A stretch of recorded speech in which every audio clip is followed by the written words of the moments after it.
मित्रांनो, मी आलो आहे जालना शहरातील छत्रपती शिवाजी महाराज चौक येथे।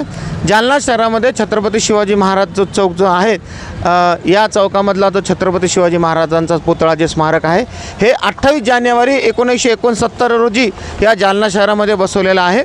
आणि या चौकामध्ये साधारण 7 ते 8 रस्ते या चौकामध्ये येऊन मिळतात। परंतु आपल्याला हे माहीत आहे का की जालना शहराचा शासनमान्य छत्रपती शिवाजी महाराज यांचा नावाचा रस्ता कोणता आहे? तर तो मी आज दाखवणार आहे।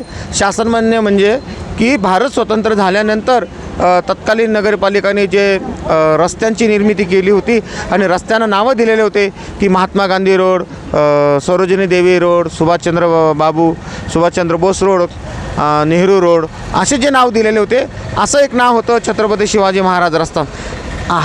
हे जे सिमेंटच्या पाट्या इथं जालना शहरामध्ये बसवलेल्या आहे, तर या नेमक्या हा रस्ता शासनमान्य रस्ता जालना शहरामध्ये कोणता आहे, तर तो मी आज तुम्हाला दाखवणार आहे।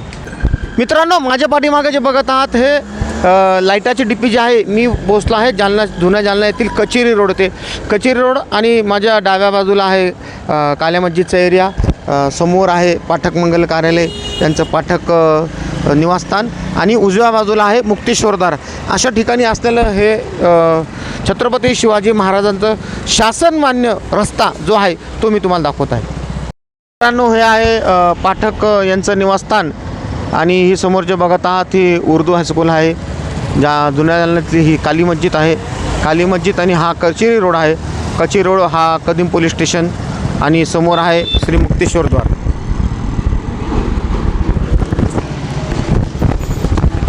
दाखवत आहोत बघा, आपण अगोदर ही पाटी बघून या।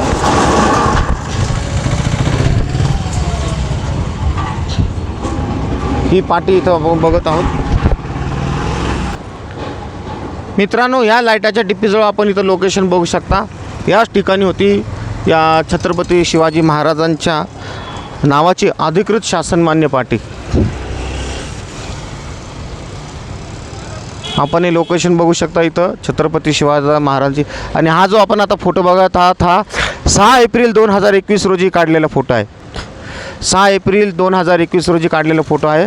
आज 7 मार्च 2026 आहे, आणि इथंच होती शासनमान्य छत्रपती शिवाजी महाराजांची शासनमान्य पाटी, छत्रपती शिवाजी महाराजांचा शासनमान्य रस्ता।